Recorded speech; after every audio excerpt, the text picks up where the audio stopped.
Welcome back to This Week in Immigration. I'm Blake Johnson. This week, the Trump administration continues its overhaul of the Department of Homeland Security's leadership. We look at the border wall and processing of migrants at the border, and finally, we turn our attention overseas to look at the European Union's parliamentary elections and the impact for immigration policy. Please remember you can subscribe to this podcast on Apple Podcasts, Google Play, Stitcher, or wherever you get your podcasts. And if you leave a review, it will help more people find our podcast. You may also stream This Week in Immigration on our website at bipartisanpolicy.org/podcasts. As always, check out bipartisanpolicy.org/immigration for more information on the stories we discuss here on the show.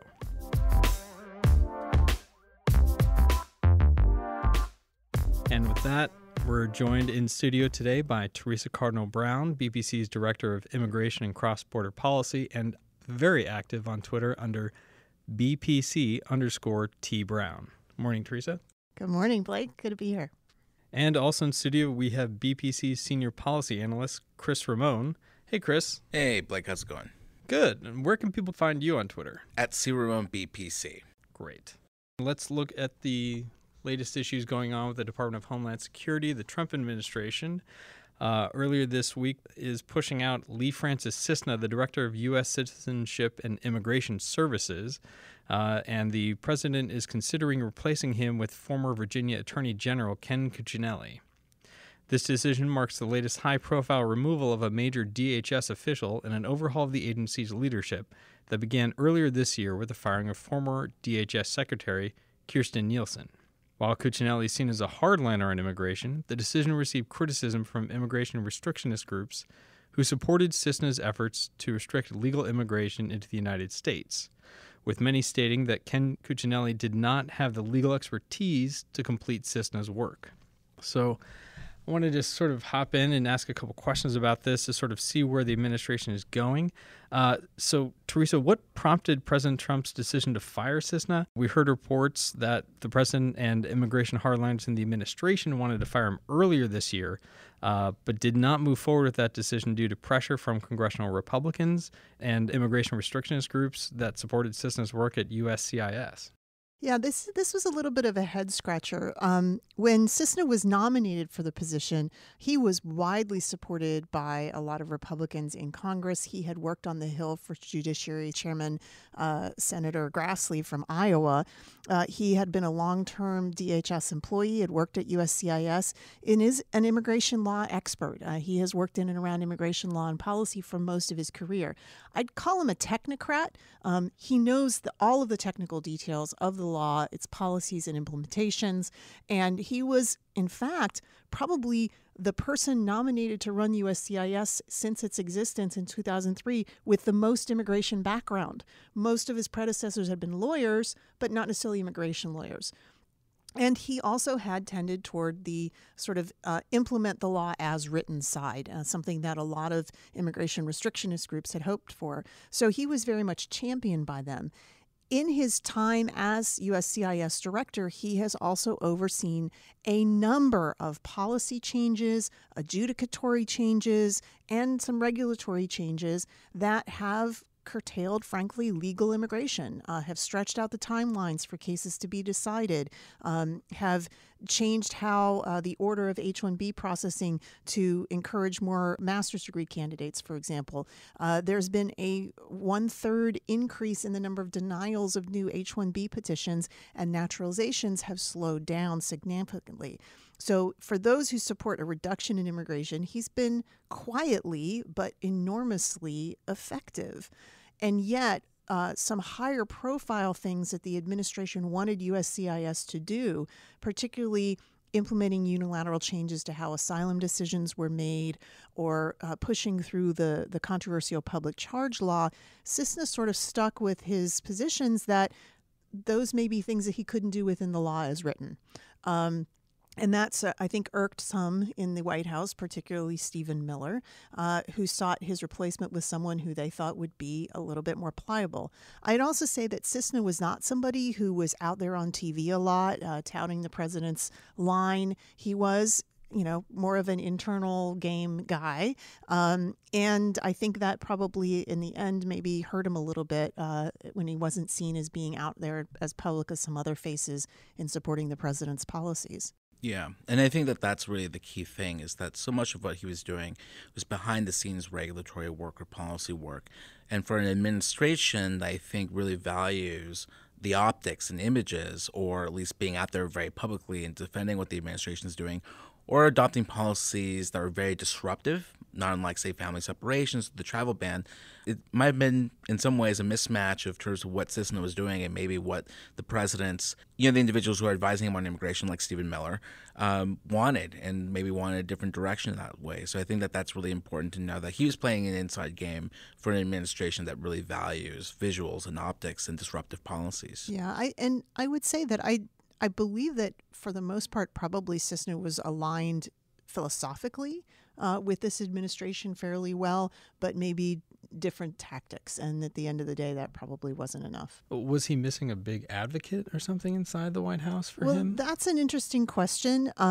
It's figuring out the Game of Thrones in this White House and who's on top and who's aligned with whom is a little bit of a challenge. I think Cisna's biggest advocates were Republican members in the Senate and the House who had worked with him. As I said, some of these outside groups, restrictionist groups that, had been some of Trump's biggest backers throughout, his primaries. But again, not clear where his support inside the organization came from. And certainly, as we've seen, starting with Kirstjen Nielsen, getting crosswise with, Stephen Miller and others in the White House is not a way to keep your job for very long. I mean, then turning to who the president is looking to appoint to this position, Ken Cuccinelli, what are some of the political and legal issues that President Trump's going to face with attempting to appoint him? For instance, he's got to go through Senate confirmation. He does, if he's going to permanently run the agency. This is something this administration, I think, has certainly played a lot loosely with the acting role rules. Cuccinelli does not serve in any current role within the executive branch of the government. So he's being brought in from the outside. Typically, you would move somebody from another department or agency to a role in an acting capacity. And he's basically said that Cuccinelli is going to come in and run the agency before he's confirmed. There are some legal issues with that. Others have run into that. But in order to be a permanent director, he does have to be Senate confirmed. And that could be some trouble. Cuccinelli has made some enemies in the Republican Party, most notably Mitch McConnell. Yeah. Apparently, when he was Attorney General and he was running for governor of Virginia, he also encouraged quite a few Republicans to run for Senate seats that McConnell felt were not quality candidates and caused some seat losses that McConnell was not very happy with. That, and I think that he is an attorney. Obviously, he was Attorney General in Virginia. He is the mold that Trump seems to be looking for. He's very vocal on TV. He's out there a lot. He does talk a very strong, hard line. But again, he's not an immigration attorney. He doesn't have a lot of immigration expertise. He certainly doesn't know the law the way the former director, now Francis Cisna, did. So in terms of effectiveness in policy, we'll have to see. And just on that last note, Mitch McConnell had said in April, I believe, that Ken Cuccinelli would not be the person he would want to see appointed to DHS secretary and push the president off of that. Just a last note, just to wrap this up, how will Cisna's replacement impact the Trump administration's efforts to alter the legal immigration system? Well, that's the important part. In this, when Cuccinelli's name was first floated, it wasn't clear that he was going to be named to USCIS. He was going to have an unknown policy advisor role. There was a term called an immigration czar thrown out, and the White House said, no, we're not naming a czar. And that was a very big question about where would this new policy position be that was supposed to coordinate within DHS all of policy. There are very few positions that could be, and most of them are not Senate-confirmed directors of an agency. There's a policy office at DHS. Most of the people there, including the assistant secretary, there are appointed positions. And And they have a kind of coordinating role, but they don't have an operational role. USCIS is an operational arm. It employs, tens of thousands of people whose main job is adjudicating legal applications. To the extent that he would have an influence on other parts of immigration policy, particularly what's happening at the border, USCIS does have the asylum corps, the people who decide asylum cases that aren't before the immigration courts. So that's one aspect that would be relative to the border. But most of what USCIS does is adjudicate petitions for temporary visas, for green cards, and for naturalization, which is kind of outside. Now, the president has made his policy proposal on legal immigration, and this might be a place to influence that, but that proposal landed kind of with a giant thud from Republicans and Democrats on Capitol Hill, so it's not clear if there's more that's going to happen with that. Honestly, I'm not sure how big a role Ken Cuccinelli is going to have substantively on immigration, other than in how he runs that particular adjudicative office. Yeah, I mean, in terms of, the unified regulatory agenda, the administration has already put that out as, key priorities. And in a way, that kind of gives us an indication of where they want to move with this. So maybe Cuccinelli will be sort of shepherding these along, but in terms of the priorities of what they want to do with regulations, that's already been made public, and we'll continue to see where things are going with that. But I don't see him really generating anything new on regulations that the administration hasn't already proposed. He'll just be shepherding it. I think the one thing to sort of wrap up on is, after former Attorney General Jeff Sessions left the DOJ, and obviously he knew the immigration law very well, and we were thinking, well, what's going to happen with Bill Barr when he came in, because Attorney General Jeff Sessions really affected a lot of the way that the immigration court system adjudicated cases, or the way that immigration judges managed case dockets. Bill Barr, we were kind of thinking, wait and see mode, see whether he was going to have a similar impact.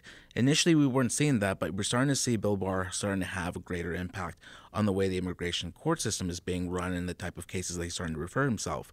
So the question is really whether Cuccinelli will be a Bill Barr who kind of is a quick study and can kind of try to start impacting, anything that's under his supervision in the immigration system, or whether he'll just be like I was saying, more of a shepherding role and just kind of, do what the administration wants him to do, but not really playing an active role. Last point probably is that there's still no named nominee for Secretary of DHS. Kevin McAleenan, the former CBP commissioner, is still acting in that position, and would be interesting to see how Cuccinelli and he get along, because technically the director of USCIS reports to the secretary.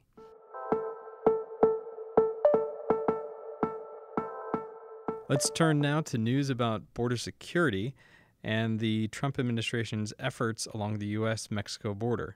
Earlier this month, a federal judge in California issued a partial injunction against the Trump administration and their efforts to use a national emergency authority to channel federal funds towards the construction of a wall along the U.S.-Mexico border, stating that the administration circumvented Congress's constitutional role as the appropriator of federal funds. Theresa, so why did the judge issue the injunction against the Trump administration's efforts? So, winding back a couple of months, that the federal government was shut down for almost 2 months because the president was demanding that Congress provide him with additional funding for the border wall. The eventual agreement was to restart the government, but the president did not get the funding money he requested, and he then turned to declare a national emergency that allowed him nominally to move funds from the Department of Defense over to build the wall unilaterally without Congress's approval. So this was a case that was filed in California. The lead plaintiff was the Sierra Club that challenged that authority, saying that the president did not have the ability to go around Congress, as the judge said in his ruling. And it's a partial injunction in that it says that a particular pot of money that DOD has, namely pot of money allocated for drug enforcement efforts, could not be redirected toward building the wall. And again, it's a partial injunction because it applies in basically the states of California and Arizona, halting border wall construction in those places. We should note that there is construction going on in Texas right now that has not been stopped by this injunction. And we do understand that the administration plans to appeal it as soon as possible, which would go, I believe, to the Ninth Circuit, which has not been favorable to the administration in the past. He's tweeted many times about the Ninth Circuit Many times Court. about his concerns about the Ninth Circuit. The president tweeted about this as well, excoriating the Obama-appointed judge for this and saying it was a wrong decision, as we can well imagine he might have done. So how does this decision impact the administration's efforts to build a wall as the case goes forward through the courts? Well, as long as the injunction is placed, they can't build anything in the jurisdiction where it matters, as I said, California and Arizona. It would have to go up through the Court of Appeals and then probably up to the Supreme Court. Meanwhile, as I said, in other parts of the border, they are proceeding with construction. But I think the most important thing about this particular case is it is a direct constitutional question, or at least that is how the district court judge has looked at the case. He is saying this was a bald-faced attempt to go around Congress's power of the purse as enumerated in the Constitution, and that while the president may have certain national security and national emergency authorities, it was very clear that Congress did not want to give him this money, and that going this route to avoid Congress was not appropriate. What's interesting here is that although it's about appropriations, it really is about this division between the power of the executive and the power of Congress. And there are other cases being filed. The House of Representatives itself has filed a case, I believe, in D.C. court over this national security injunction. But this is a fundamental constitutional question of the division of powers. And so while it's about the wall, it's also about a lot more than that. And depending on how this case moves forward, it could be narrowed, it could be expanded. But I kind of think that we had to have seen this coming. The president has basically said until, the re-election and from now until, he intends to just fly in the face of Congress on any number of issues, including appropriations. So he said when he declared the national emergency, I'm going to get sued. And I'm going to lose, and then I'm going to lose, and then I'm going to win at the Supreme Court, is exactly what he said. So he's got his first loss, and we'll see what happens after that. Well, stay tuned on that. But in the meantime, the U.S. Customs and Border Protection has created a new position in its ranks with border personnel. They're calling it the Border Patrol Processing Coordinators to perform administrative tasks to help Border Patrol agents focus on enforcement. So what are the responsibilities of these coordinators over at CBP, and why is it so significant to help manage the migrant traffic and flow of goods at the U.S.-Mexico border? So what we've been saying up until this point is that CBP, especially Border Patrol agents, have been overburdened with a whole host of things that they need to be doing as they receive large numbers of migrants that have been arriving at the U.S.-Mexico border.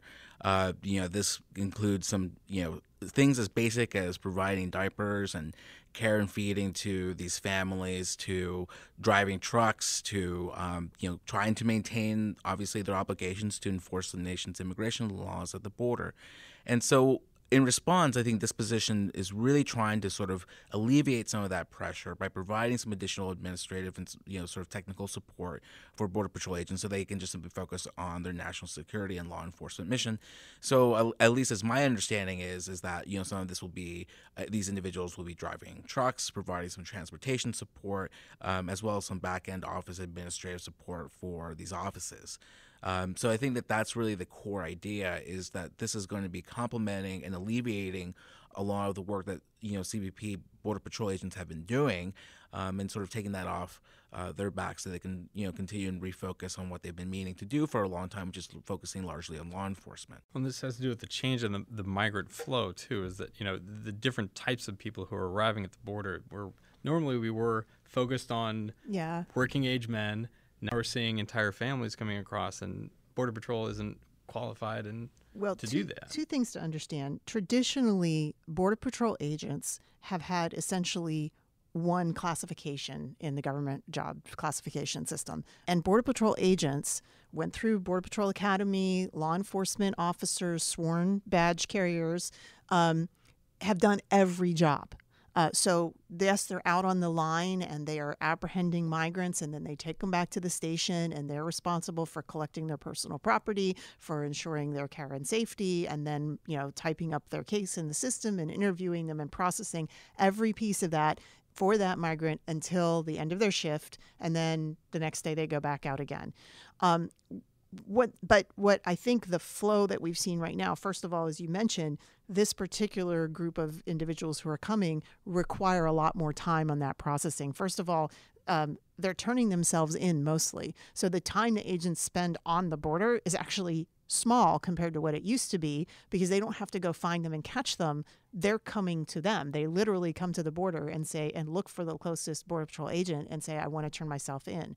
So the agents are spending most of their time now in this processing role. And what CBP has finally understood is not every part of that process for a migrant requires a sworn law enforcement agent who's carrying a badge and a gun. That awful lot of this is administrative processing duties, such as collecting the personal property and maintaining logs of it, the welfare checks, and frankly, they could train these people with a slightly different set of skills to work with medical practitioners and ensure the care and welfare of the families, or do more of that interviewing and processing, so that Border Patrol agents can then go back and look for the folks who are trying to sneak past them on the line. I think this is a long overdue thing that CBP is trying to do. I think that the idea of a Border Patrol agent as a all-in-one law enforcement officer who does everything, a jack of all trades, first of all, it's not necessary anymore given the size of the Border Patrol, and technically it's not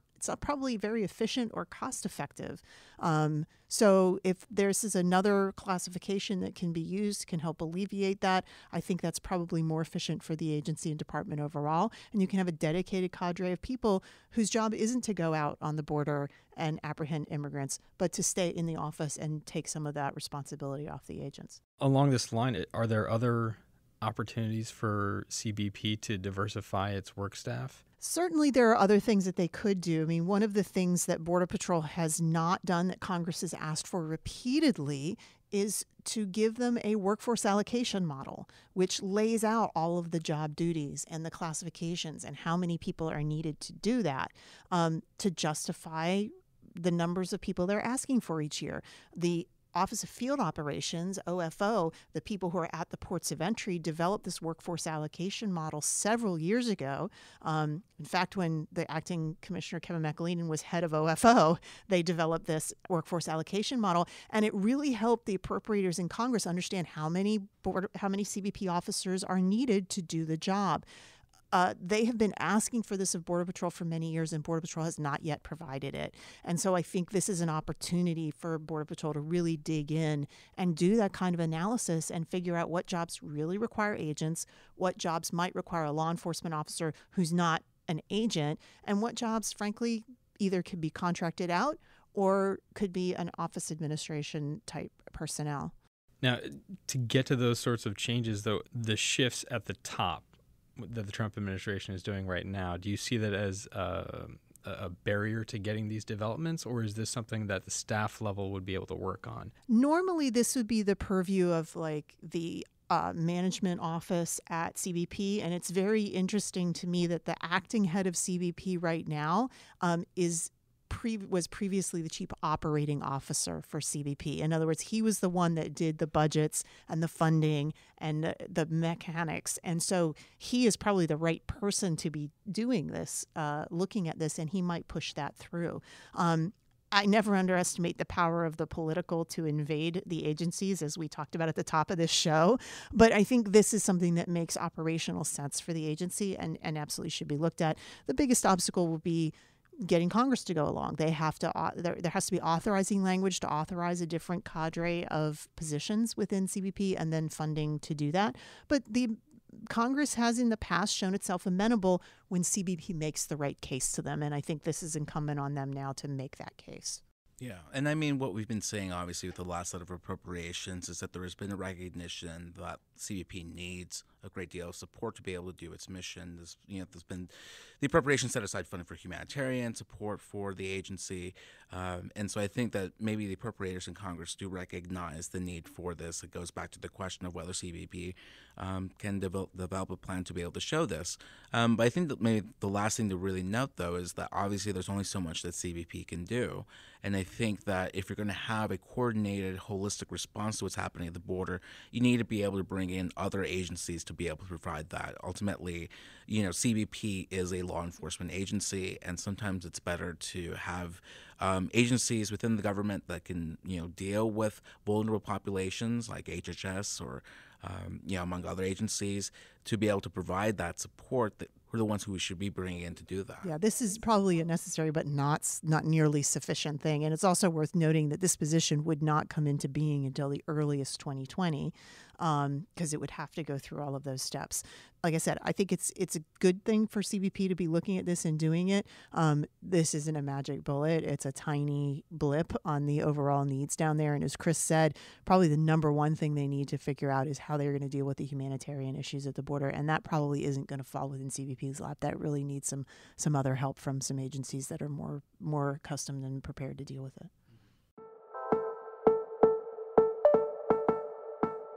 Finally, we go overseas to Europe to look at the EU's parliamentary elections, which saw the highest turnout since 1994. The elections which select a country's representatives for the parliament were closely watched to see how far-right anti-immigration parties like France's National Rally and Italy's Lega Nord would fare against mainstream center-left, center-right parties. Although the results saw mainstream parties lose ground to far-right parties in France and the UK, the Green parties in many EU member states like Germany made major strides in these elections. So I want to turn to Cris here. What were the major trends at the top level of this parliamentary election? Right. So for quick background for those not familiar with EU, here's EU 101 sped up for you. The European Union has three core bodies that do governance. There's the European Commission, which is made up of 28 commissioners. They're the ones who develop and propose policies. There's the Council of the European Union, which is made up of government ministers from all the member states. They do some advising and editing of the proposals. And then there's the European Parliament, which is what we're talking about today. That's directly voted on by the citizens of the EU, 751 seats, and the elections happen every 5 years. So what happened for the European Parliament? As you said at the top of this segment, you saw center-left and center-right parties, mainstream center-left, center-right parties, kind of lose ground. And I think what you started seeing, though, at the EU parliamentary level is that people were looking for other alternatives to see, to sort of advance their interests at the EU level. Obviously, we saw far-right parties, like I said, France's National Rally or La Lega Nord in Italy, Viktor Orbán's party in Hungary, the Fidesz party, all made strong gains. And I think that continues to show that far-right anti-immigrant parties continue to hold sway, especially for a lot of folks, especially in Eastern Europe and Southern Europe, that have been frustrated with the way the EU managed immigration. But so there's that large trend. But at the same time, you did see the Green Party in a lot of these countries, like in Germany and France, really emerge. And I think that less has to do with immigration, but more so, they wanted an alternative to traditional center-left parties, and they wanted parties that were going to take on issues like climate change. So people were just looking for alternatives to what already exists there, and that really cost them a lot. Them being, of course, the center-left and center-right mainstream parties in a lot of these countries. Speaking about the individual countries, what were the main takeaways for some of the individual states? So obviously there are some countries that were going to be very closely watched. France is at the top of them. The question is how Emmanuel Macron would be faring against Marine Le Pen, she's the head of the National Rally, that far-right party in that country. She edged out his party by about 1 to 2%, about 24% for National Rally compared to 23% for his party, which is a traditional centrist liberal party. And so, people looked at that and they thought, well, what does this say? I think it's very difficult to say whether or not it's a complete wipeout for Macron, but it definitely shows some strength for Marine Le Pen. But obviously, their elections for the presidential elections are a couple years away, so we'll see what happens with that. I lived in Spain, so obviously I love Spain, and I love seeing what's happening in that country. And that country is actually one of the examples where you saw a traditional center-left party, the PSOE party, actually really do incredibly well and actually increase the number of seats that they had from prior elections and really leaving all other parties in their wake. Some other interesting trends that I noted, what you saw in Denmark, for instance, the Danish People's Party, which is an anti-immigrant party, actually lost ground. It actually lost ground because the mainstream party started adopting its hardline immigration policies. And so people started veering back towards mainstream parties because they were getting tougher on immigration, which is interesting. What you saw in Italy is a consolidation of the ruling coalitions, which is to be honest, very xenophobic and anti-immigrant. Their consolidation around power, they had a very, very strong showing, and it shows that coalition will continue to have strength moving forward. So I think really there's a whole lot of different things to be said. Obviously, you're talking about 28 member states, and their domestic politics are really going to determine a lot. But when you start looking at the individual countries, it's kind of hard to know individual trends. But like I said, if you take a step back, in some countries, mainstream parties did well, and some alternatives were selected. And I think that, if anything, it really shows that domestic politics is always going to play a role for multilateral organizations like the EU. What sort of impact on immigration policy do you think going forward, these elections are going to have for the Parliament and for the broader EU for how these countries are administered? So I think with these elections, obviously the EU Parliament tends to do more commenting and altering of policies proposed by the European Commission. But more than anything else, I think this is more symbolic. It's symbolic of a couple of things. That the symbol of sort of the mainstreaming or quote unquote normalizing of far right parties as sort of a viable alternative on the right. That will sort of cement the legacy or give them a veneer of respectability in these countries. But in terms of really will they be able to impact immigration policy at the EU level, they don't have enough seats to really be able to do that. What I think will be interesting to see is sort of how whatever new ruling coalition comes out, how they're going to try to straddle, I think, a lot of the stresses that they've been saying over the last couple of years, which is a continent that's been trying to manage a refugee crisis but hasn't really come up with a way of coordinating that among different countries with different priorities. Well, we'll leave it there. That's been This Week in Immigration. Theresa, Cris, thank you both for joining me. Thanks, Blake, for doing this. Appreciate it. Thank you for listening. We'll be back in 2 weeks with another episode. In the meantime, you can find us on Facebook by searching Bipartisan Policy Center or on Twitter at BPC_bipartisan. Don't forget to subscribe and leave your feedback on Apple Podcasts, Google Play, or Stitcher. And just search Bipartisan Policy Center if you're trying to find us. This episode of This Week in Immigration was written by Cris, Ramón, and myself, produced by Kelly Parsons. Tune in next time.